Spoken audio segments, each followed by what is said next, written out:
Hey everyone, and thank you so much for watching Self-Made Successful Women, and I am Saloua. Self-Made Successful Women is a platform where inspirational women share with us their personal journeys, the challenge they have faced, and most importantly, what success means to them. Welcome to Susan Bischak.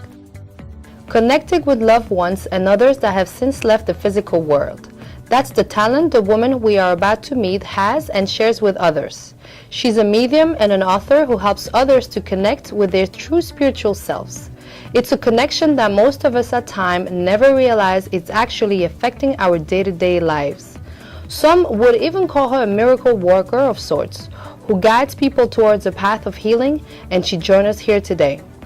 Hi, Susan. Hello. Very pleased to be here with you. Thank you so much for being part of Self-Made Successful Women. Thank you. So can you tell us a little bit more about you? Yes, I have a background with a German father that was very reserved, and then on the other side, the Italians very exuberant and expressive with their emotions. So it was kind of a funny thing having both in the household. But then years later, I learned that Italian side, my grandmother was very talented as a medium, but she would not tell me, and her sister also. It seemed to be something that was passed down, but she waited for me to decide to develop that and find my teachers. I thought it was very interesting. Wow. But she didn't get involved. She wanted to know that I just developed naturally. Naturally.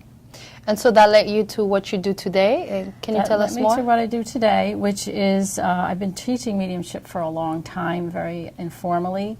But all my students maybe didn't start knowing much at all, and soon they'd start to get their confidence because it was always very low-key and very supportive, and some of them got to be very good, which is, a compliment actually they say to the teacher when they can be as good as the teacher or maybe better. Yeah.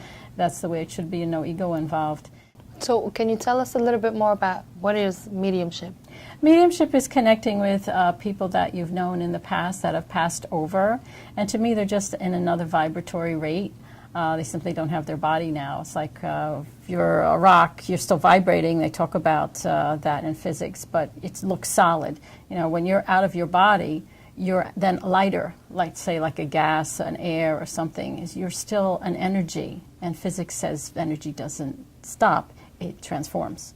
So you just lift out of your body, and then you are who you've always been for who knows how many years, and you're done using this little coat.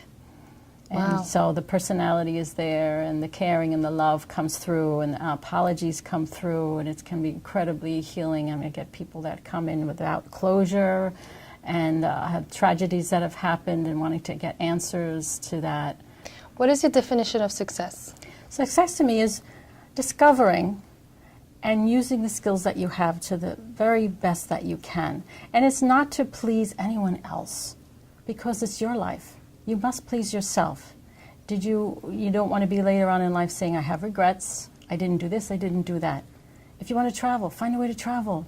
It's not just all about the business end of things and making money. What makes you feel fulfilled in life? And as long as you're doing your personal best and not doing something because someone else might not approve it or they don't see you doing that, explore. Because when you're exploring, you're finding out the limits of who you are and who you can be. That's true. So every successful person has daily rituals. What are yours? Mine is, when I get up, I'm still a little sleepy, not fully here and present. And when anyone is waking up at the first thing, don't right away come right into jumping out of bed. It's take a moment and see what kind of impressions you might be getting, because you're still connected with the dream world and the astral plane. And my belief is no one's sleeping at night. They're all out doing things. So keep connected when you're first waking up. See if there's a message that you can get before you get on with your daily tasks. And it could be a ritual that you do in order to find a moment in your life, because we're so busy. Take that moment to try and get a message they're trying to get through to you. And I got one on the radio the other day. It's just funniest way you can get messages. But the night before I said, could you please give me an answer for this? And they used the radio with 2 songs. And you got the message. I got the message. It was pretty profound. Yeah. I will actually do that. I will do that because I'm the type of person that just get up and ready to go. So I'll take a moment to really see what's the message, what What's connecting? Maybe even before you even got out of bed, you're just laying there. I woke up, like, wait a moment, catch that dream before it floats away. What was that?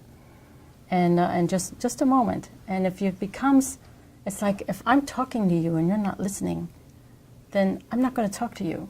But if I can see you're trying to hear me, I will come more to you and try and speak to you and communicate. And that's what I'm saying. So just trying to make it a habit and open the door to that possibility. That is such a great idea. It can happen for everyone. Yeah. Thank you. What was your biggest challenge and how did you overcome it? My biggest challenge began reading, it became to my mind, reading Louise Hay's book, You Can Heal Your Life. I have a lot of background in healing modalities, and I tapped into the Eastern philosophy, which she introduced in that book, which is your emotions have a lot to do with how you are feeling physically, and it impacts you physically. So with that information, I'm saying, wow, is there anybody I need to forgive? Because it was about forgiveness, and she had a little ritual to forgive. I go, yes, it's that first boyfriend, that first big rejection that I had so much time having to deal with. And it hung on there, always in the background. The song would come on the radio, like I mentioned. I thought, oh, that's it again. And it would always be a little pain. And then I realized, but it's connected with my dad, which is why that first boyfriend was so important. That reserved father. So I was looking for emotional support from that first boyfriend. So I had a lot to learn about how to get through that and get closure, come to terms with the emotions, express the emotions.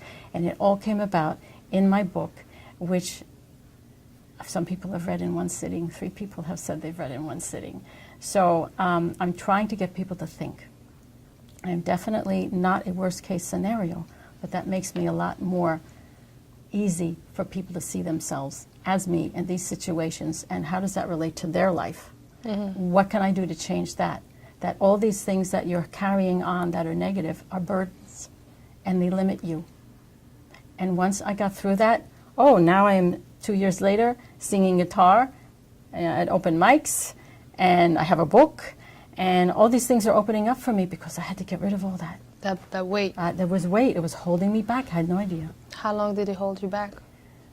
It was always in the background since I was little, with my father, and then the boyfriend was like, 17, and it just hung there, and I didn't realize it was something that needed to be addressed, and I did it head on. I said, this is it, because I got an email from him 30 years after we graduated apologizing. That opened the door, and it was quite amazing. All that needed to be said came pouring out that I needed him to hear. Wow. And slowly I understood how I could come to terms with it and heal myself. In the preface of the book, I point out, if something happens to you and you're 4 years old, you deal with the knowledge you have when you're 4. That's all you have. If you're looking back at it now as an adult, you would handle it completely differently. Yeah. But you didn't know better. So people have to stop beating themselves up about, I could have done it better. No, probably not. That's why you handled it the way you did. You didn't know better. You were only 14, 16, whatever. You could only deal with what you have at the time. And move on and accept that that's the reality. And it makes you the person you are today. That's a good point. People forget that they were not where they are today, back then. So they can forgive themselves. What piece of advice would you give younger women? Anything that you could investigate that you need to come to terms with, and not keep pushing it in the background like I did for years and saying, no, I don't want to look at that. No, I don't want to think about that. No, no, no, no. It kept coming up for a reason. It had to be resolved. So take a look at your life and what can you clear out, and you can be so much lighter and happier and joyful without the burden. Good. Forgiveness is huge. So when you say the weight, you're talking about forgiving people, or it is something else? Forgiving people and forgiving yourself. It's very important. And relationships teach us an awful lot in life. And there's a belief I was challenged with when writing the book and coming to terms with, let's say you actually agreed to have the parents that you have in order to learn what you needed to learn. And what if the person that hurt you the most in life was your greatest teacher?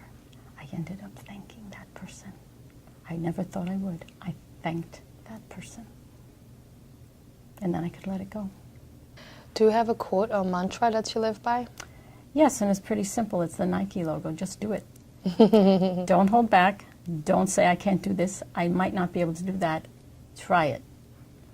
Push yourself past your fears, because your fears keep you in a box. And in your box, you start being stifled. At some point in life, you say, I'm not having enough joy in my life, because you left yourself in the box. Either you made that box by your limitations of who you could be, or the people around you have created that box by you accepting what they think your limitations should be. Don't limit yourself. Discover what is the best you can possibly be. For Very you. good. Again, for you, not to please anyone else. It's your life. I agree.